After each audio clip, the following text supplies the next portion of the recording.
Kudüs Krallığı. Katolik Hristiyanlardan oluşan, ordusunda İtalyanlar, Fransızlar, Almanlar gibi farklı milletler bulunan bu krallık Orta Doğu'da ne arıyor? Buraya nereden geldi? Niye geldi? Nasıl ortaya çıktı? Bunu izaha gerek yok. Gördünüz, yürüdüm, çıktım. Ama çıkmamış da olabilirim. Neyse, konumuz aslında 4. Baldwin ama kısaca nasıl geldiklerinden başlayalım. 1. Haçlı seferleri başlamış, Papa'nın çağrısıyla Avrupa kralları, feodal lordlar büyük bir ordu toplamış ve Bizans üzerinden kutsal topraklara gitmek için yola çıkmışlardı. Katolikler Kudüs merkezi seferlerine devam etmeden önce ufak çapta İstanbul çevresinde yağmalar yaptılar. Evinden uzak bir asker için ne iyi gelir biliyor musun? Dinlenmek için bir barınak mı? Hayır. Yağma tabii ki de.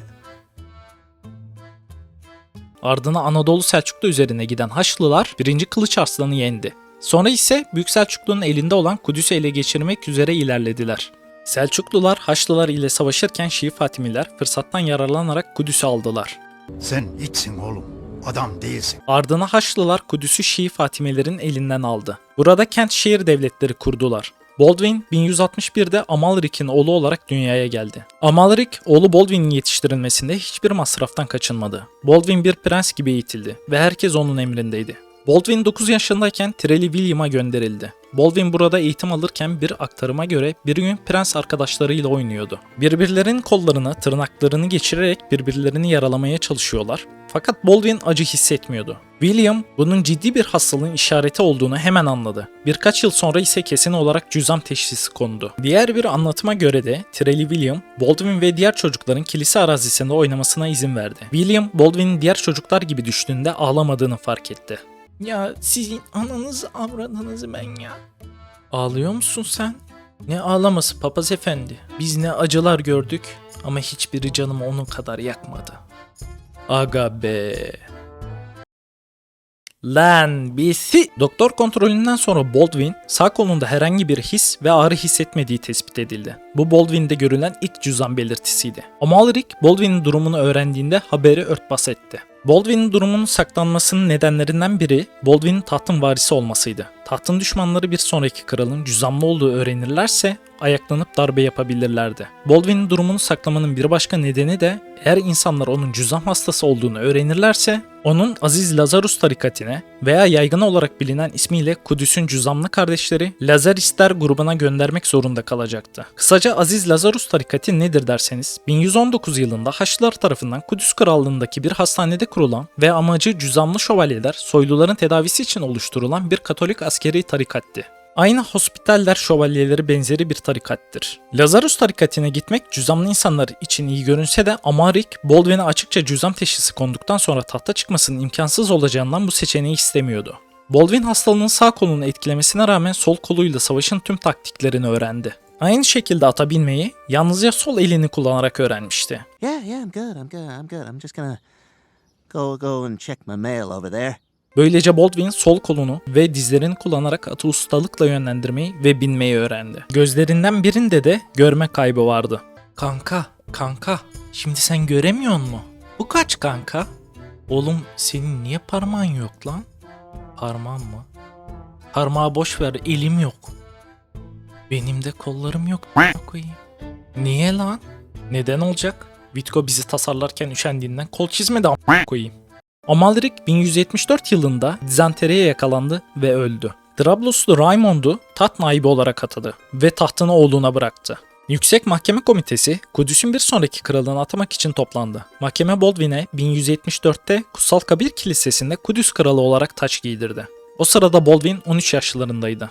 4. Baldwin 16 yaşına geldiğinde Selahaddin Eyyubi Mısır topraklarında Şii Fatimilerin yönetimine son vermiş ve Eyyubi devletini kurmuştu. Tabii ki bu iki liderin karşı karşıya gelmesi uzun sürmedi. 1177 yılında Montgisart Savaşı gerçekleşti. Selahaddin yeni Kudüs kralının cüzzamlı oluşu, yaşının küçük olması ve yeterli askeri gücünün olmadığını bildiğinden bu kralı hafife almıştı. Selahaddin ordusunu tek yönden ilerletmek yerine diğer kaleleri almaları için birden fazla kola ayırmıştı. 4.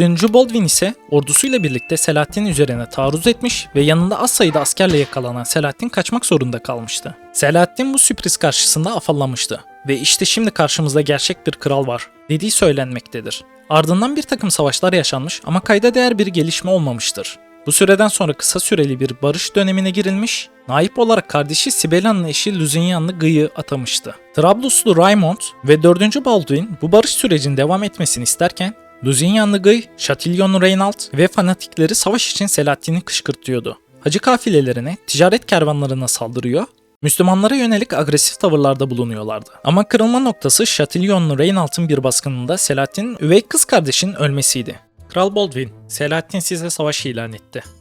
Kudüs'ü teslim etmenizi ve saldırılan köyler için tazminat istedi. Ne köyü ne saldırması.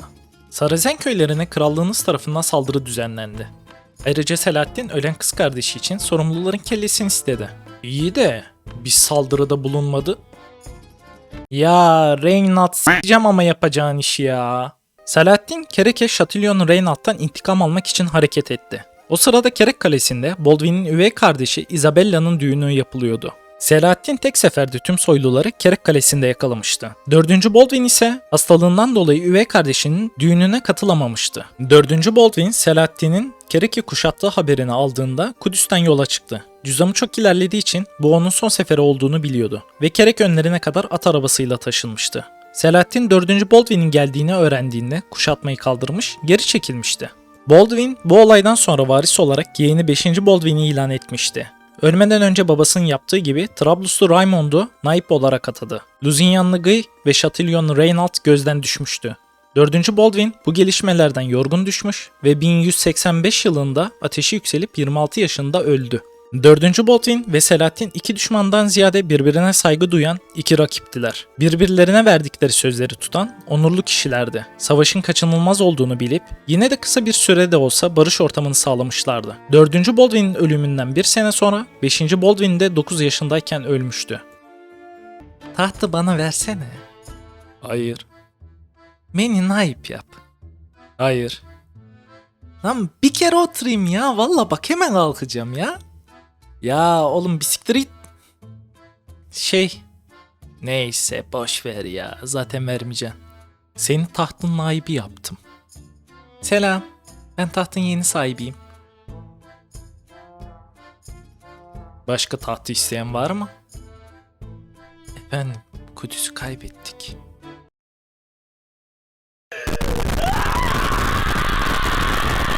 Yerine gelen üvey babası Lusignan'lı Guy, Kudüs'ü Hıttin Muharebesi'yle kaybedecekti. Bu da başka bir videonun konusu.